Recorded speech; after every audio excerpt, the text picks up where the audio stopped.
Hey there to a community. July 13th, wanted to get this video done and uploaded so y'all can work on getting the word out. A bill was brought up, or I was made aware of it around lunchtime today, and I got to looking into it. And it's legit. It's HR 5717. You can go Google it, or you can go to, I think it's congress.gov. Just do the search HR 5717. And what it is they've named it the Gun Violence and Community Safety Act of 2020. It has just been introduced, so it still has to go before the House, still has to go before the Senate, before going to the President and being signed into law. Now, I don't know how soon all this stuff's going to work. I think House and Senate, I think they've got some vacations coming up, then you got the holidays coming up. So I wouldn't be surprised if they don't try to stretch it out until after November. But anyway, it's a long read, and it's a long read for good reason. Well, bad reason. One of the things in there, Section 803, it basically spells out that there is a 50% sales tax increase on ammunition and a 30% sales tax increase on all firearms. Don't matter if it's a rifle, shotgun, pistol, revolver, whatever. It's 30% sales tax increase. Also in the bill, and I suggest you go read it. Grab you a drink, go into the bathroom, take care of business, find you a hole somewhere, grab your computer, and start reading. I don't know how many pages it is if you print it. I printed it remotely this evening. I ain't got home yet, but anyway, there's a lot of stuff in there, and they've gone in there and okay, let me back up some. They're introducing the assault weapons ban. And we all know what that entails. Anything AK, SKS, AR, any of that platform, they're banning. And they're giving you a short time. If it passes, they're giving you a short time after it is enacted to basically do or participate in a state, I guess it's going to be a state-sponsored buyback program. I did see there was a section in there about how they want the states to handle the buyback program. But anyway, I guess the shocking thing is that they've gone in there and this is for each category: semi-automatic rifles, pump shotgun, pump rifles, handguns. I'm sorry, not handguns, just long guns. Anyway, they've gone in there and they've made a list of the approved long guns that you can buy, and they've spelled it out, the make and model numbers of these firearms. I kind of skimmed through it. I saw a couple of H and K's in there.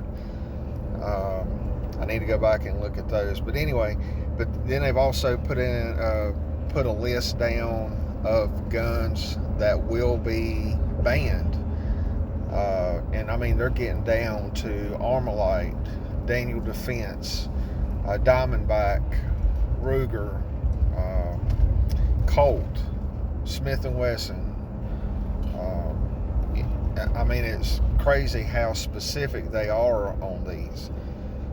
So anyway, they've done that. They've also limited it to, well, of course, they've done away with the bump stock. And basically what it says, anything that has a barrel shroud, talking about either the handguard or a quad rail or whatever, but they specify it by saying a barrel shroud. And in the definition of a barrel shroud, it says anything, basically, and I'm paraphrasing because I don't have it in front of me, but it's basically saying anything that wraps around the barrel as to prevents your hand from touching the barrel due to its heat. I mean, they got really specific on this stuff, guys. Pistol grip and a foregrip. So, somebody's done their homework.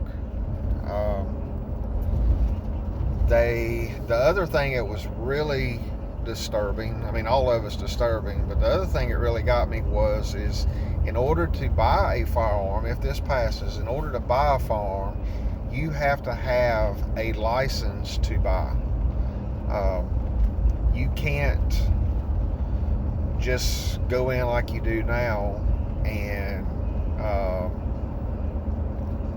buy a firearm, say a long gun. You know, you go in, you say, yeah, I want this gun, and they do a NICS check, and if everything comes back, you walk out with a gun.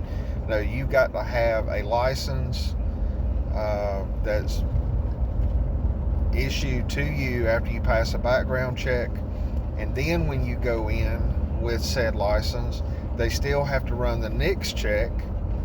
And if the NICS check, if you're denied or delayed on the NICS check, even though you got the permit, or the license, the gun seller, the business, whoever, has to report that.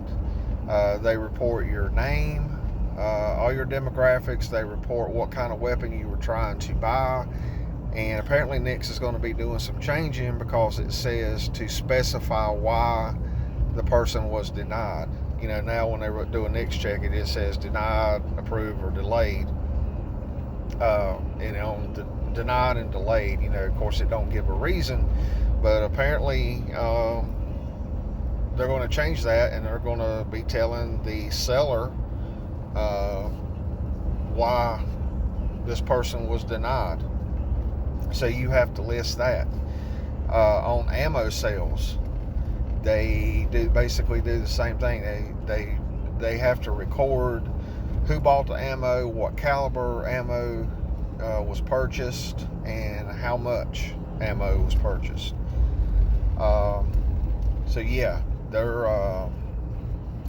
they're keeping up with everything you buy, firearms related.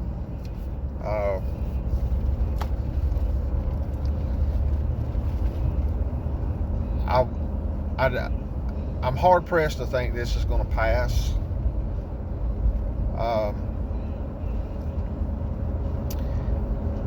But one thing we need to do, according to NICS, I believe it was between the middle of March to the middle of April, or somewhere like that, there was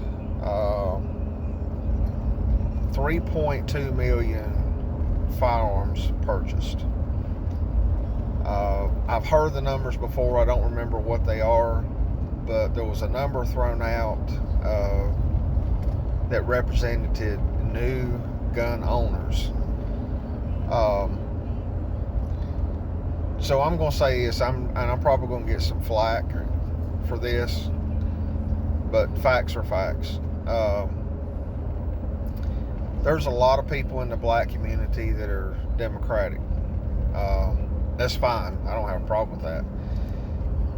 But there's also been a large number of people in the black community that have been purchasing firearms since March. I've seen it myself.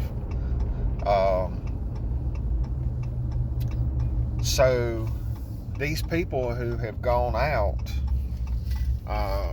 and I'm talking white too, white Democrats who's gone out and bought new firearms. I would like to think that these people just went out 2 or 3 months ago and spent $200, $300, $400, $500, $600, $1,000, whatever the case may be, on either a handgun or a rifle or whatnot. So now, say within less than a year, they're looking at having to turn over these new rifles that they just spent their hard-earned money to buy. So I would like to think that these new gun owners would now see what we've been fighting for, the last 20, 30 years, I guess since the Clinton administration. We're constantly there, under attack, the 2A's under attack, and all this. So, I like to think we've got new voices, not the same voices, but new voices now that will definitely be heard. So I'm asking all of you to get the word out. Just talk to people about it. You don't have to single people out. You don't have to, look at somebody or know of somebody and say, hey, well, you're a Democrat. I know you just bought a gun last month and whatnot. This is going on. Just start talking about it. Say, hey, I know you bought a gun last month, and have you heard about HR 5717? Well, this is what's happening. I would say print it. I don't, like I said before, I don't know how many pages it is. I'll know here just a little bit. But like I said, it's a big bill. It's a lot to read. There are a lot of strike-throughs. There's a lot of amendments, which makes it confusing, which makes it even more scarier, because some of the, quote, laws that are set to be enacted, you have to revert back to another bill. When you go to this website, there's some tabs at the top, and over, I believe it's on the far right, it says similar bills. Click on that and just look at those. I saw two bills that pertain to assault weapons. I've not had a lot of time to do a lot of research on these. I will here in the next few days. But anyway, I just wanted to let y'all know.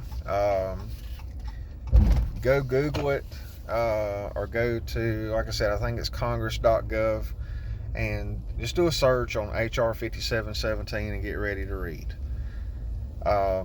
Anyway, we'll be putting together some stuff, co-sponsors, who they are. I don't know, this is new. But I feel like we need to act pretty quick on it. So anyway, just go look at it, draw your own conclusion, come up with some ideas, and I might end up putting a forum together, web-based forum, and we can all get on there and discuss things. Anyway, go check it out, and just leave any comments and suggestions down at the bottom, and don't forget to subscribe and like the video. Y'all hang in there. We'll get through this. Have a good evening.